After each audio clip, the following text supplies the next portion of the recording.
So this is another video about my journey with Eurorack with this monster here. Last time I went from a bigger case to a 7U case. Now I went back to a bigger case. You can see already that things got again a bit out of control.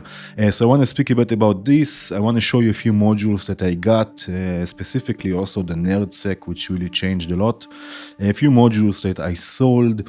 And I will mention already that there is a link in the description to a channel I have where I just publish or upload my music with this thing here, so you can also listen to things that I do with it and not just listen to me speaking about it. So now it's been 5 years already since I started this journey with Eurorack.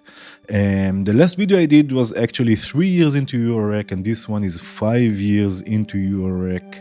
I didn't do a 4-year one because actually I took a break, quite a long break from hardware, from Eurorack.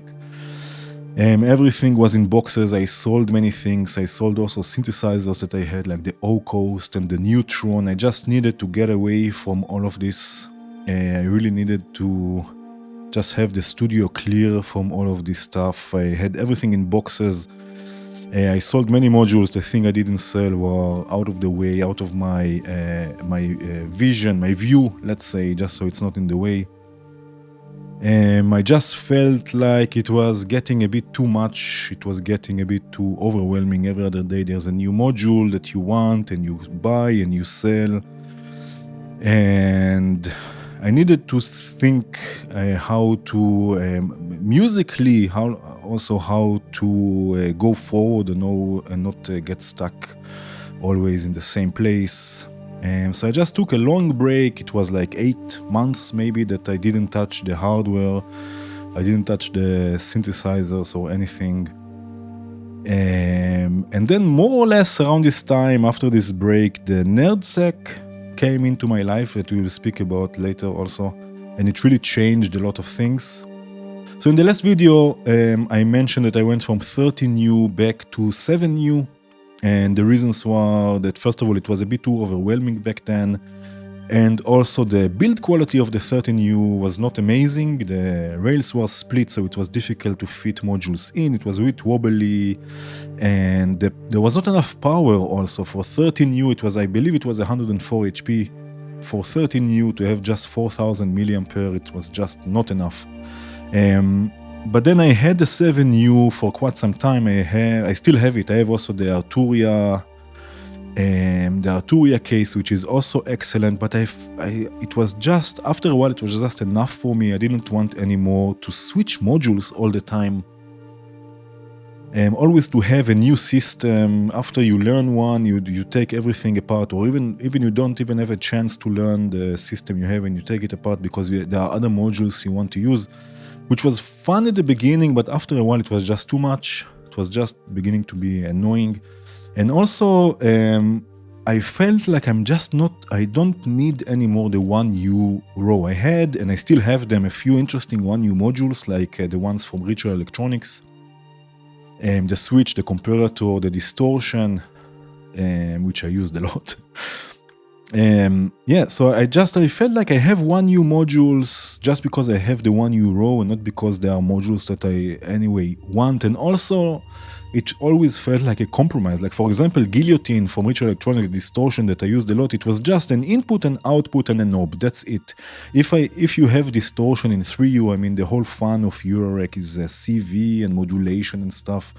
I mean, I know I could modulate the input before it goes into Guillotine or into the distortion, but it was a great module, but I believe that in 3U I could get more. Yeah, it would cost more also. But I think the 3U modules just have more to offer than 1U. So I kind of felt like I don't want 1U anymore. And I wanted also a palette that I can learn, that I can experiment with and just work with without always changing things and without feeling guilty of using big modules like Magneto that I have here. I also wanted StarLab that I have here. Finally, I have StarLab. I wanted it for a long time. And I can use them also just for sound design, for example, which I would not do in the smaller case because I would feel guilty. I have it, it's such a big module in the 7U case, or in 7U and the Arturia one. And I always felt guilty using them, but now finally I can use them also for small things, also for just adding some interesting sound. I have lots of modulation here now, so I can send also modulation, sequencing. I have a bigger palette basically to work with and to work on sound design also. Now this case is 12U, so it's basically just without the 1U. It's also a bit bigger, but it doesn't have the 1U row. This one is from Too Many Synths. This is not sponsored. I paid full price for it. I believe the guy from Too Many Synths doesn't even know I got one. So this is definitely not sponsored. But this is an amazing case. First of all, it has 5,000 milliampere, so it has more power. More power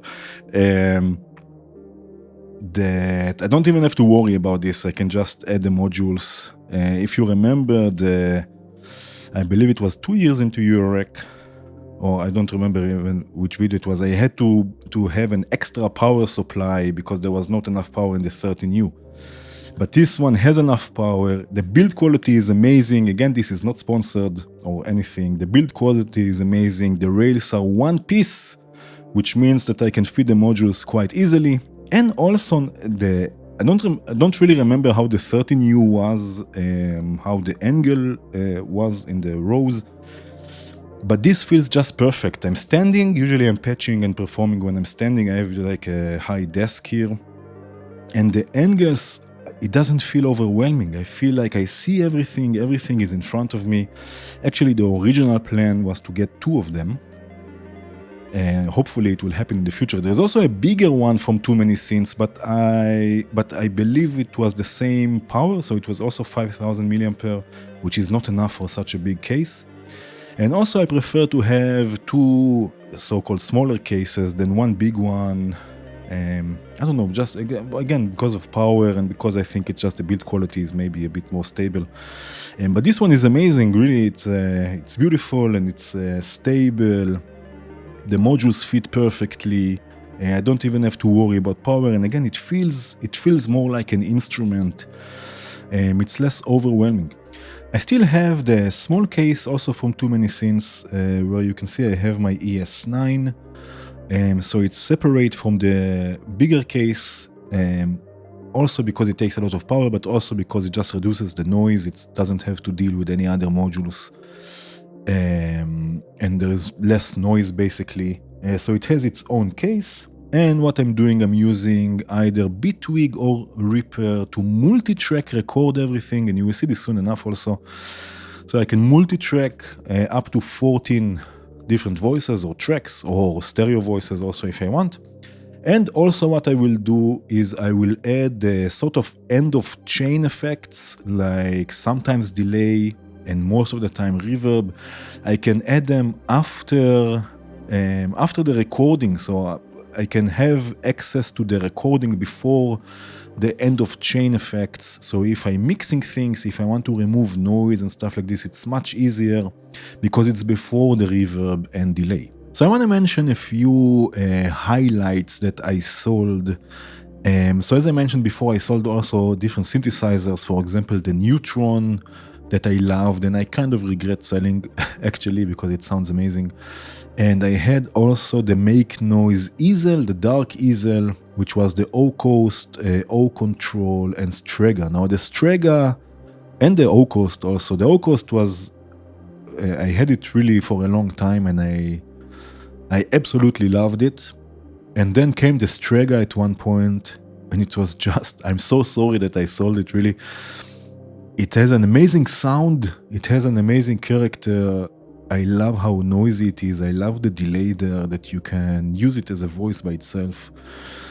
I really regret selling it, but I had to make some choices and decisions, actually. I had to make some decisions and I sold it. And maybe there's a chance that maybe in the future I will get it again. The O-Control was interesting. It was fun experimenting with, but I don't think I will get it again.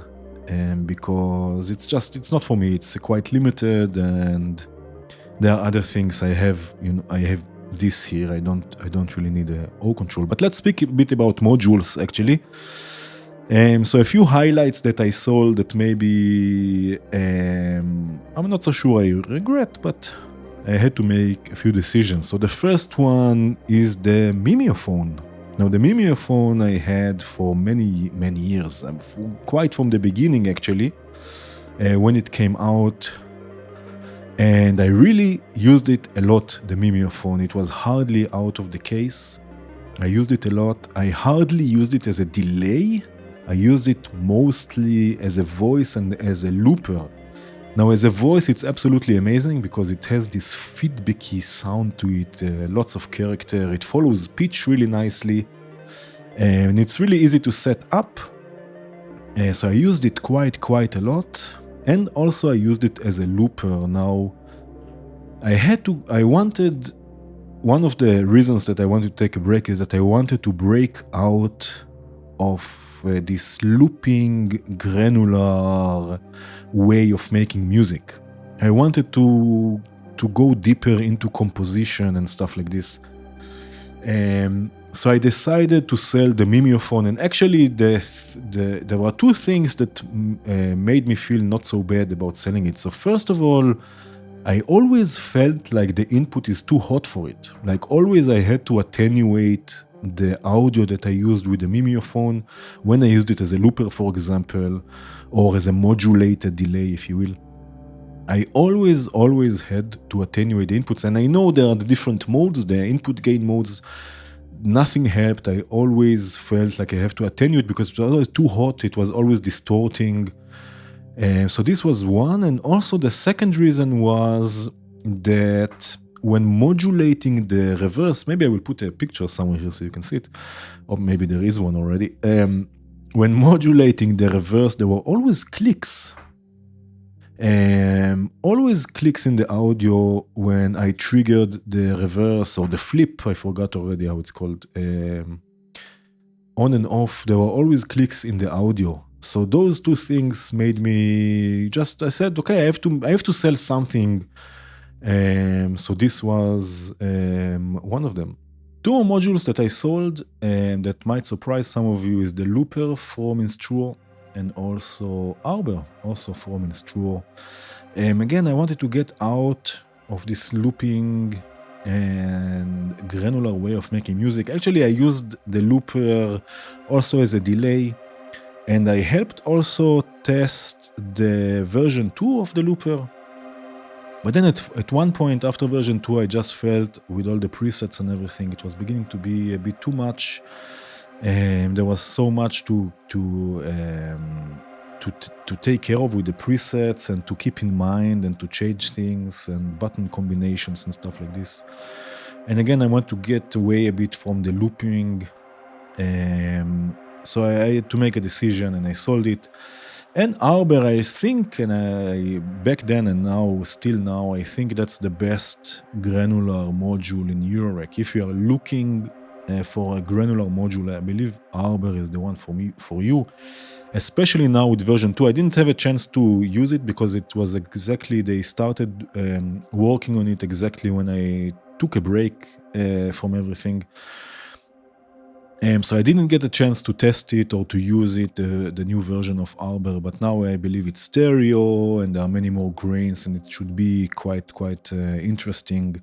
But again, I needed to make a decision, and many people are interested in Arbhar, and I thought someone will enjoy it instead of just that it stays here and in a box or something. So I decided to sell it. And again, to get away a bit from this whole looping, granular way of making music.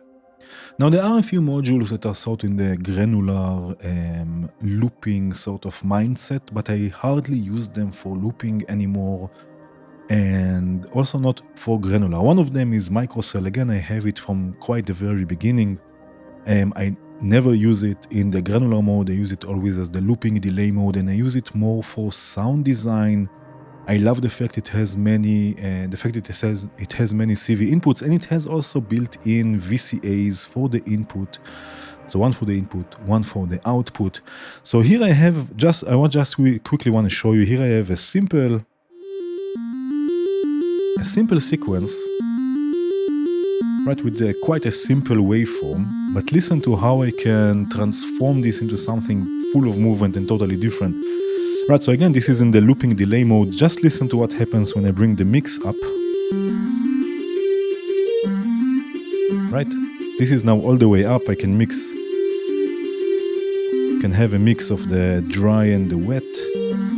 Of course, it has the reverb. It has a filter, high pass, low pass filter. I can change the smearness, and again, it has built-in CV inputs and also a VCA. So for example, I can use an envelope, right, to control the output. Let me just take this down, right? And I can modulate also the envelope if I want.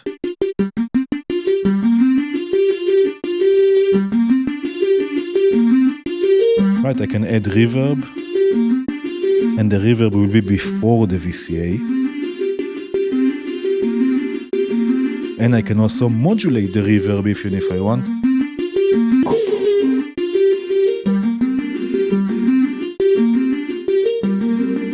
Right, so I took a simple sequence with a simple sort of waveform and I transformed it into something a bit more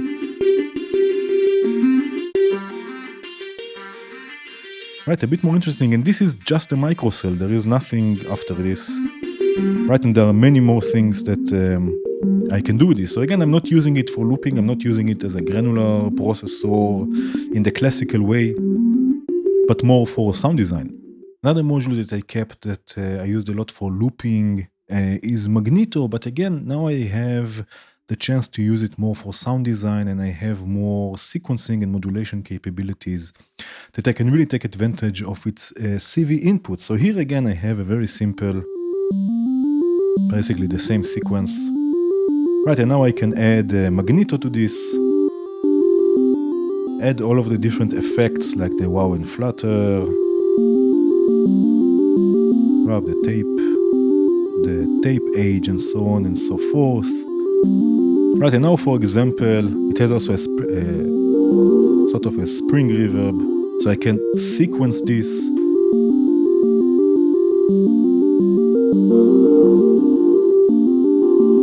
Right, something like this. I can sequence the repeats, which is the feedback. And another thing I really like is to sequence the shift, which will pitch shift the repeats up and down.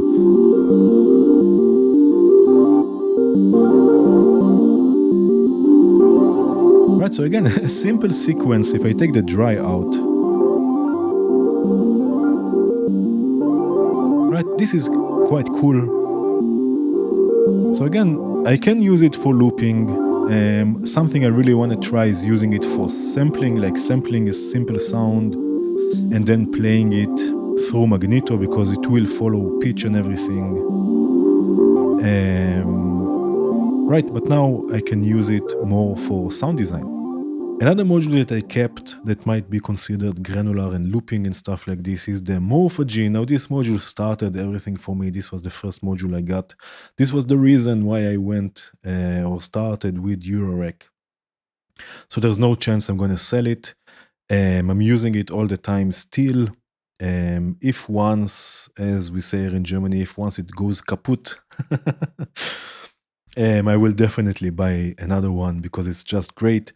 And I love using it for playing, like performing voices, performing all sorts of different lines with the gene size and the slide. So I have just a few. Usually what I will do, I will record a few notes, and then I have some delay and reverb, by the way. I will just scan.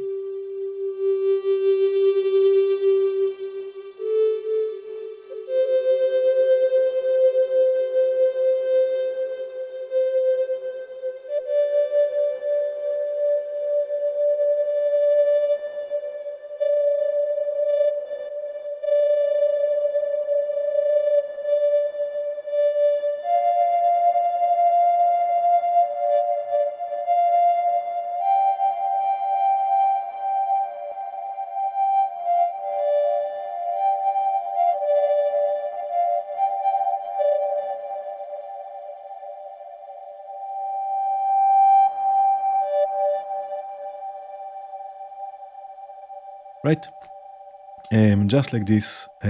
So this is basically how I will use Morphagene. So just quickly before I continue, I want to show you another thing that changed. I got cables now that are color coded by length, which means that each color has a different length. So for example, the blue ones are shorter. You can see this here. I have this stand for quite some time, right? I have longer ones that are green, even longer ones that are red, and so on and so forth.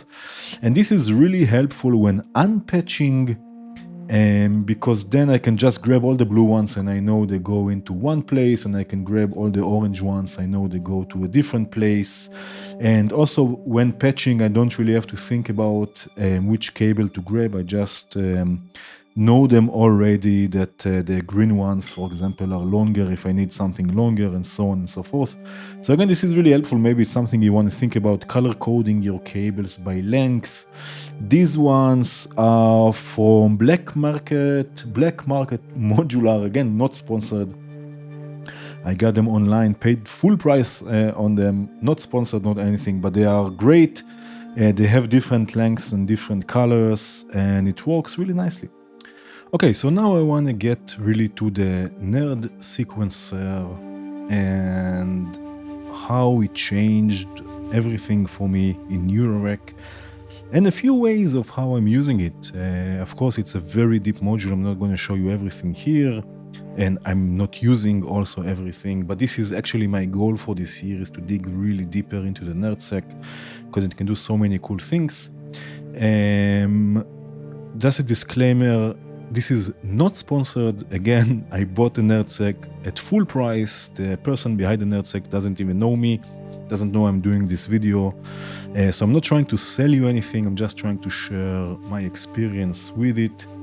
And another thing I want to quickly mention is that before the NerdSeq, I never really had any experience with the tracker sequencer. The NerdSeq is a so-called tracker, so it will work a bit differently than traditional sequencers, in Eurorack at least. So I never really had any experience with the tracker, and this is why it took me also so long to get it. So the thing here is, before the NerdSeq, if you remember from the last video I mentioned, maybe I mentioned it, that I'm using the KeyStep Pro, the Arturia KeyStep Pro keyboard as my sequencer to sequence different voices. It has CV outputs, it has 4 channels. I still have it, by the way, but I'm using more and more the NerdSeq. So it has 4 channels, but at one point I found that I just need more depth. I want to compose more complex arrangements. I mean, you could chain sequences with the KeyStep Pro, but first of all, it will never save them if you switch the power. So you also always had to start all over again. But also, it was not very visual. You couldn't see exactly where you are in the sequence. Back then it worked for me, but then slowly I wanted something a bit more with depth, that I can compose more complex things on, and I had the NerdSeq for a while on my list. I looked also at, I didn't actually had it, but I looked at Black Sequencer from Erika Synths, also looked really amazing. But something about the NerdSeq, I don't know, it was maybe the new experience of experiencing a tracker or something like this. It made me go for the NerdSeq, and to be honest, after 5 minutes, I could already use it. I could already compose with it. Yes, it's deep. Yes, it has menus. Yes, every once in a while you will have to look at the manual. But it's very intuitive. It's very tactile, because everything you do with your hands, not with the mouse or anything. So it's very tactile. It makes sense, and it's very visual, so you see exactly also what's going on. I hope here with the camera you can see everything. Soon enough I will show you also what's going on. But basically you have 6 channels that you can use. You can sequence 6 voices by default. I mean, there are also expanders and stuff that you can use. You have also 2 sample tracks here that I never used, but again, this is my goal for this year, to try and use it more, to try and use more features of the NerdSeq, also the samples, hopefully. But you have 6 channels that you can sequence, you have patterns, and you have this here that is a sort of a clip launcher environment.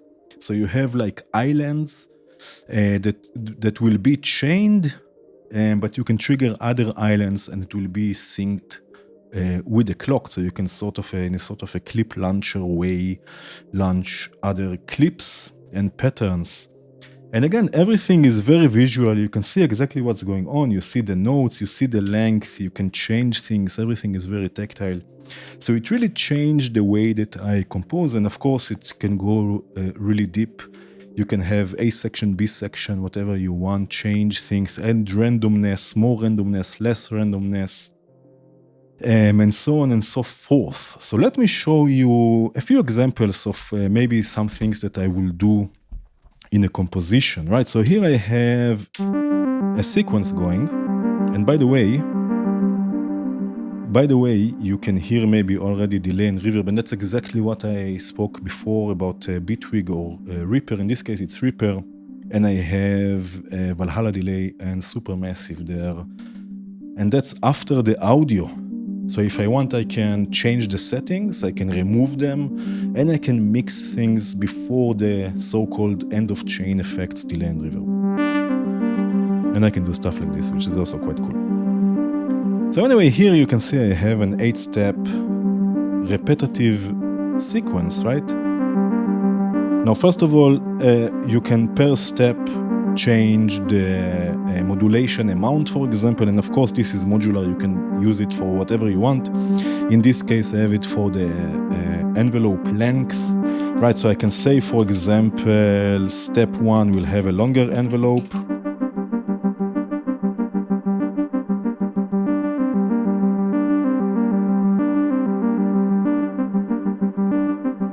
right? Something like this, right? And maybe here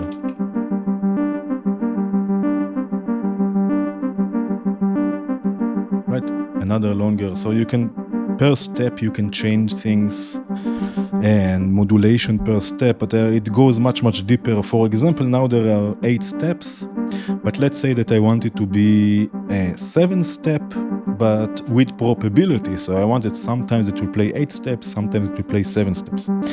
So for example, if I go to the 7th step, there is a, right, you can see there are lists for everything. You don't really have to look at the manual. Oh, I'm sorry, I see the camera is really jittery. Probably it happened already a few times during this video. I'm really sorry for this, but my setup is not really meant for hardware. Never mind.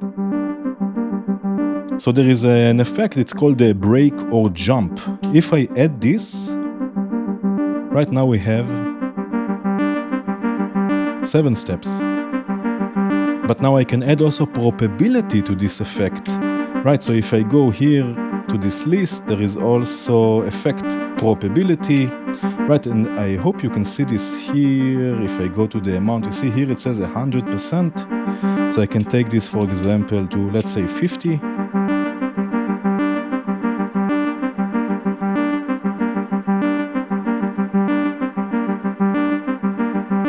Right, so now there is 50% chance that it will be either an 8-step sequence or a 7-step sequence. Now I can also add randomness for the voices. Here, for example, there are scales that I can choose from. This is really annoying with the camera, I'm really sorry for this. But there are scales that I can choose from, right? So everything stays inside a certain scale. Right, and now I can say I want 2 notes from this to be random. Let's say the 7th and the 8th, right? Because sometimes it will be 7 steps, sometimes 8 steps, right? So I can just go to the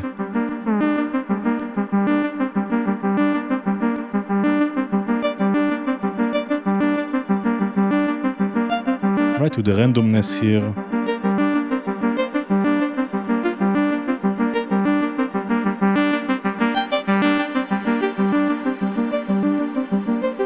Right, and create a somewhat more complex sequence really easily. I mean, if I wouldn't have to talk to the camera and be annoyed from the glitches of the camera, to take me about 15 seconds, right? So again, it's very intuitive. And again, I don't have, or before the NerdSeq, I didn't have any experience with trackers, and still, it's quite intuitive for me, right? I can stop everything, I can start everything. I have here another sort of a bass, right? And I have here a note, and here it just means that the gate will stay high as long as this is playing. So this will open an envelope, basically. So when I hit start, the bass will also start. And you can see there are four, I hope you can see this, there are four different patterns here, and they will be chained. And also here, delay and reverb.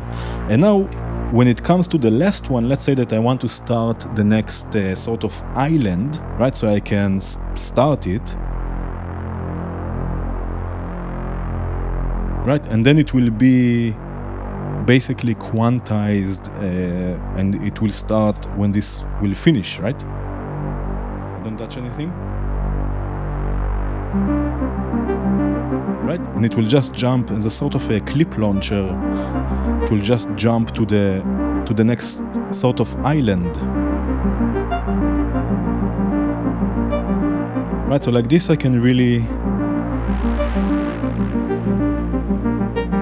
concentrate on performance, right? And performing the patch or performing the composition, and still I just have to look quickly and I know exactly where I am and what's going on and where can or should I launch the next sort of island, right? And so on and so forth. So it's really visual, you can see everything, you can change things on the fly. Another thing I do a lot with the NerdSeq is add BPM variation for sort of slowing down, just like you would do, for example, when you play piano or guitar, you have those changes in pitch. So here I have another island with another sequence. And first of all, I have glide set. So you can set also glide per step, of course. But also per step, you can change the BPM. So I hope you can see this. It says here BPM. Right, and then here, for example, 95 is the original one, then it will slowly go to 93, 90, 86, 84, and so on and so forth. So you get a sort of a retardando in the tempo, and it makes everything a bit more organic. So this is something I also use to sound like this, to another sequence.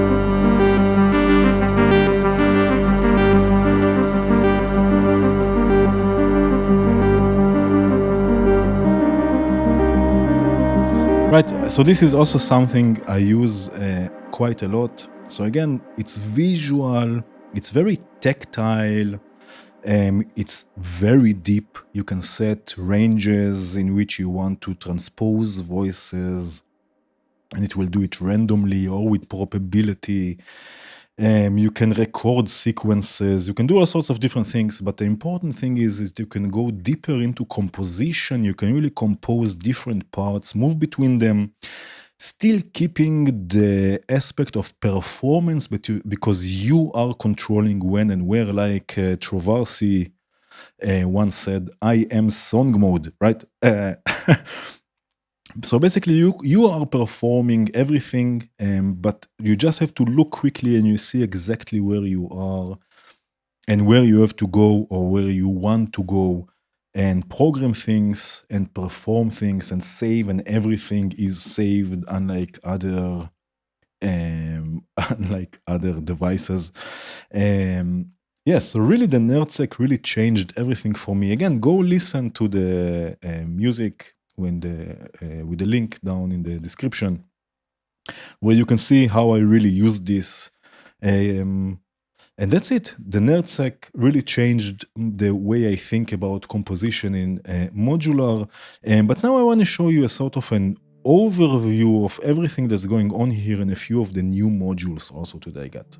So I got two new filters, the Ikari filter from Bastel and the Waves filter from After Later Audio. The Ikari one is stereo, it has lots and lots of input gain, it can scream really nicely with the resonance, and again it's stereo, so it has a few different or two different modes for stereo width, either the filter or panning, and it's a sort of DJ style filter, so to the left it's low pass, to the right it's high pass, so it's also very performative, it works great also as a voice, it has a volt per octave input, it has an envelope follower that you can use with all sorts of different instruments, and it has also a VCA input, also the Waves one has a VCA input, which is always nice. I love filters in any case, I love them, I use them as a performative tool all the time, so having a VCA is also quite nice. The Waves one, what I like about the Waves one, first of all, there are the different outputs, high pass, band pass, low pass, but it has also two inputs, one of them with the level control. So I can use this to mix two different voices or two different waves, basically. It's also quite nicely with the resonance, also work as a voice really nicely, and again also has a VCA. I also got two new oscillators, the Cruin oscillator from Instruo, which is a stereo oscillator with detuning, sort of a super saw type of sound, and I use it a lot as a bass voice, and it has also a built-in VCA, so level control with a CV input, which is also quite interesting.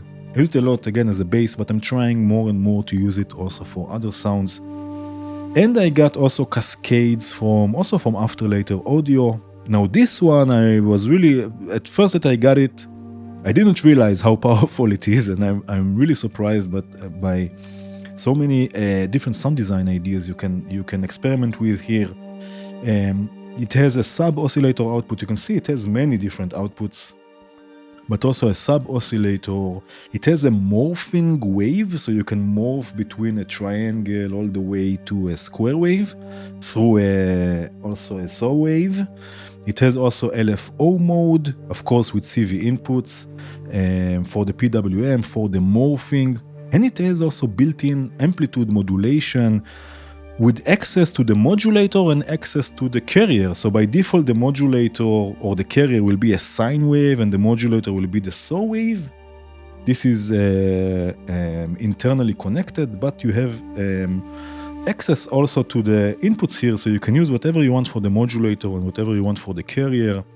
I use a lot noise recently to module as a modulator for the amplitude modulation. It has also an attenuator. It has FM, of course. It has an octave control, which is also quite nice, also as a performative tool. And again, it can be also an LFO, so you can have a really complex LFO shape. Another module that I got, and is definitely a highlight, is the Bard Quartet quantizer. Now this is a 4-channel quantizer. For each channel you can have different notes if you want. Again, the camera is so glitchy, I'm sorry for this, but you can have different notes for each of the channels, which is quite cool. Before, in the previous setup, I had the ADEC quantizer, which I also sold because eventually I just couldn't get along with it. It was a quantizer, it did quantize things, but it didn't do, for me at least, so much more than this. And then eventually I decided to get the Bard Quartet, and man, this is the quantizer. So again, you can have different notes. You have what they call harmonies. I'm not so sure why they call it harmonies. And because you don't necessarily have to use it for harmony. You have 8 different channels, and for each of the channels on the quantizer, you can have different note set, right? So you can move between different, I hope you can see this, the camera is so glitchy, it's a bit annoying, but so you can move also between different so-called harmonies, of course, with the CV input. It has transposition before and after the quantizer. So imagine you have a sequence going and you can transpose it. There is a CV input to transpose it before the quantizer. So you can send whatever voltage you want, and basically it will be quantized also to the notes. So you can transpose things and still stay in scale. It has sample and hold, it has a built-in arpeggiator, track and hold. You can transpose things also. For example, if you have a sequence and you think, okay, I want it an octave down, you don't have to tune anything, you just have it here directly on the module. You can take it an octave down if you want. Micro tuning, built-in arpeggiator that I said yes. I also have the expander for it, so I have also trigger outputs and gate inputs for all 4 channels. So anyway, this is a really surprising module. This is, again, the quantizer. It can do basically everything, and it's also a mult, which is also quite helpful, especially in hardware. So if I have one sequence going on input A or 1, I can have it coming out of all the other outputs. Really interesting, really amazing, full-featured, and I'm really happy I got it. Another module I'm really happy with is the X-Pen from Make Noise. I use it a lot as a mixer and panner, especially with cascades that I showed you before, or with different oscillators playing different sequences, cross-fading between them, or panning them left and right with random modulation or not random modulation. And also sometimes I will use it also as a sort of a wave splicing effect, where I use an oscillator to crossfade at audio rates between 2 different oscillators and create a new wave from it. It has 2 channels with level control or with crossfade and panning, and one just with level control, so sort of an external input. But everything has a CV input. You can use it as a VCA and everything. And it's stereo, which is also quite nice. So really panning effect and crossfading between different voices, and also between different CV sources. You can crossfade between sequences, for example, like the voltage itself, not the oscillator. I mean like the sequences, modulation sequences, LFOs, and so on. And another highlight is the voltage multistage from Verbos. And this is also another reason why I got a bigger case, because I wanted to explore sequencing more in a modular way. So yes, I have the NerdSeq and it's deep and it's great and I can do everything with it. But I also wanted a sequencer or sequencers that I can patch and create all sorts of interesting, maybe something that I find inspiring, and I continue from there with the NerdSeq. But interesting sequences, and the voltage multistage is such a great sequencer. Yes, it's 8 steps, but it has interesting inputs like start and stop. It has a time control with a CV input. You can use this as an oscillator. You can use this as an envelope or a one-shot sequence. You can reset it to different points in the sequence, right, and create all sorts of different effects. You have gate outputs for each sequence. You can have longer, shorter. If you add probability to this, again, you can have sometimes 4 steps, sometimes 5 steps, sometimes 7 steps, and so on. And it has 2 sequences. So for example, you can use one sequence to control, for example, the time, right, and create all sorts of interesting sequences that I can then build upon with the NerdSeq. But again, it's all very modular. You have to connect things. You have to actually grab a cable and connect stuff to make all of those sequences. It has a glide. Anyway, you can turn on and off steps. Anyway, it's a really interesting and very modular, in its concept, it's a very modular sequencer. And then there is StarLab, which I wanted for a long time, but again, I had a smaller setup, so I couldn't afford the space. And now I found it also with a dark faceplate, which is the best. I think the blue one was not the most beautiful faceplate, but the black one is amazing. And I use it also mostly for sound design. I have reverbs as much as I want in the DAW, again in Reaper or Bitwig, as I mentioned before. So I hardly use it as an end of chain effect. What I will do, it has built-in modulation, built-in LFO that you can route to different places, to the pitch, for example, or to the filter, what I'm doing a lot. It has, of course, an octave up for a shimmer effect. The decay you can modulate, the size you can modulate. the wet amount you can modulate. So I will sequence things, bringing it in and out. And the nice thing here is that I can always send it from there to a filter, for example, for further processing, to a VCA, and then I come to this here, to the DXG, to the low pass gate, the stereo low pass gate for make noise. So I will connect them together, and I will send the voice after the reverb, after StarLab, into a low pass gate, which is quite cool. I mean, it's things you can just do in modular, I guess. So I'm not using it as an end of chain effect, but I'm using it as a sound design tool inside the voice. Now there is something, I can also use it as a voice itself. I still have to explore this as a carpless strong voice, but there is something here that I absolutely love, and this is the clear function. You cannot see it here. Oh, again, and the camera is so jittery. I'm really sorry for this. But the clear function, there is an input for clear function. It will clear the buffer of the reverb. So you can create all sorts of weird sounds and then just clear it, or have a really long reverb and then clear it and have something new. And of course, modulate this or trigger this with probability, without probability, and so on and so forth. And again, the DXG, the stereo low pass gate, the new one from Make Noise. I have many voices here and effects in stereo. That is interesting. Also, Magneto, to send Magneto into a low pass gate can also be interesting. And then I have here the Hex Mix VCA from Befacro, which is a 6-channel VCA. I didn't have many VCAs until now, and now I quite enjoy having VCAs. So it's a VCA, it's an attenuator also. Without even CV input, I can also attenuate things, because it has 10 volts built in. And it's also a mixer. I can also use it to mix things, and it will work with audio and CV. Which is quite powerful, especially in this small size. Having 6 channels, this is quite cool. And that's it. That was the update for this year. If I forgot something or you have any questions, please let me know in the comments. Thank you again for watching. Cheers.